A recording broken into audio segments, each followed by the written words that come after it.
Hotep, cher Kamit, Aujourd'hui, il faut que je te parle d'un phénomène qui détruit la vie de milliers de personnes. Ces soi-disant mages, marabouts ou voyants qui profitent de la souffrance des gens pour leur vendre des objets magiques hors de prix. Ils se présentent comme des sauveurs, mais ce sont des marchands de détresse. Ils ne vendent pas la lumière, ils vendent l'illusion, la peur et la dépendance. Quand quelqu'un souffre, qu'il traverse une rupture, une maladie, une malchance, une attaque spirituelle, il devient vulnérable. Et c'est exactement ce moment que ces mages commerciaux attendent. Ils t'écoutent, ils te rassurent, ils te disent « je comprends votre souffrance ». Et ensuite, ils t'assènent la phrase fatale « pour vous aider, il me faut un objet spécial ».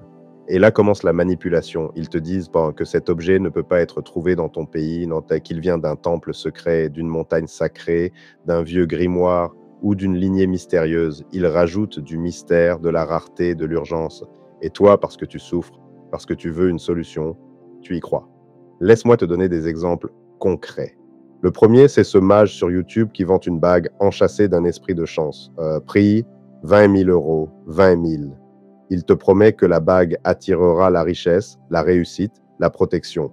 Mais en vérité, ce n'est qu'un simple anneau en métal qu'il achète quelques euros. Le pouvoir qu'il vend, ce n'est pas dans la bague, c'est dans tes émotions. Plus tu es désespéré, plus tu paieras. Deuxième exemple, un autre maître spirituel oblige ses adeptes à voyager jusqu'en Himalaya pour récupérer un encens soi-disant impossible à trouver. Le voyage, l'hébergement, l'accompagnement obligatoire avec lui, cela coûte parfois plus de 8 000 ou 10 000 euros. Et l'encens, tu peux trouver exactement la même composition dans une boutique près de chez toi pour 5 euros. Ce n'est pas l'objet qui est puissant, c'est ce que tu en fais. Et ça, ils ne veulent jamais te l'apprendre. Troisième exemple, un marabout africain très connu sur TikTok propose des rites de richesse immédiate. Il demande à ses clients un premier paiement de 1 000 euros pour l'analyse spirituelle, puis il dit avoir détecté un blocage grave. Alors il demande 700 euros pour un sacrifice, puis encore 900 euros pour sceller le rituel. Et souvent, il finit par demander 1 500 euros pour un dernier travail absolument indispensable.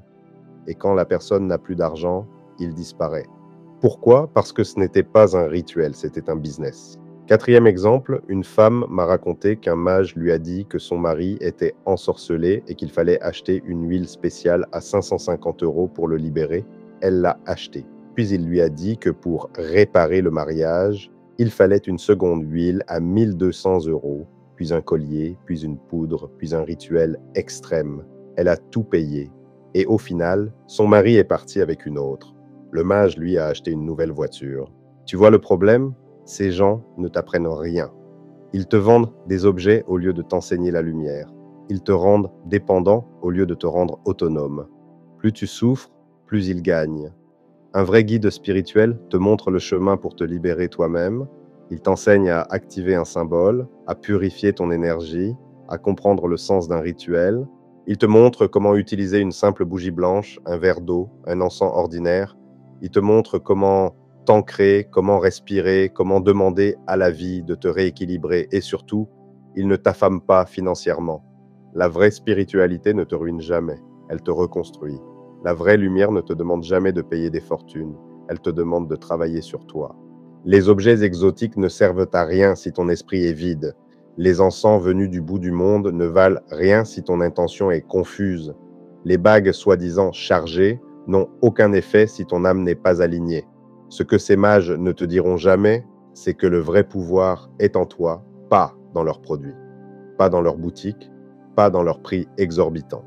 Dans nos enseignements, on te montre comment activer un objet avec ton intention, comment purifier une bougie, comment charger un bracelet ou une pierre, comment transformer un simple outil en support énergétique, et tout cela coûte presque rien. C'est pour ça que ces mages commerciaux nous détestent, parce qu'ils savent qu'une personne autonome n'achète plus leurs illusions. Alors je te le dis avec clarté, si un mage te demande des fortunes, s'il t'impose ses produits, s'il t'oblige à passer par lui pour chaque purification, c'est un commerçant, pas un guide. S'il te fait peur, c'est un manipulateur. S'il te dit « tu ne peux pas faire sans moi », c'est un prisonnier qui cherche des prisonniers. La vraie lumière ne te prend rien, elle te donne tout. Libère-toi de ceux qui te vendent la magie. Reconnecte-toi à ceux qui t'enseignent la maîtrise. Si tu veux avancer vraiment, commence par comprendre que le pouvoir n'est pas dans leurs objets, le pouvoir est dans tes mains.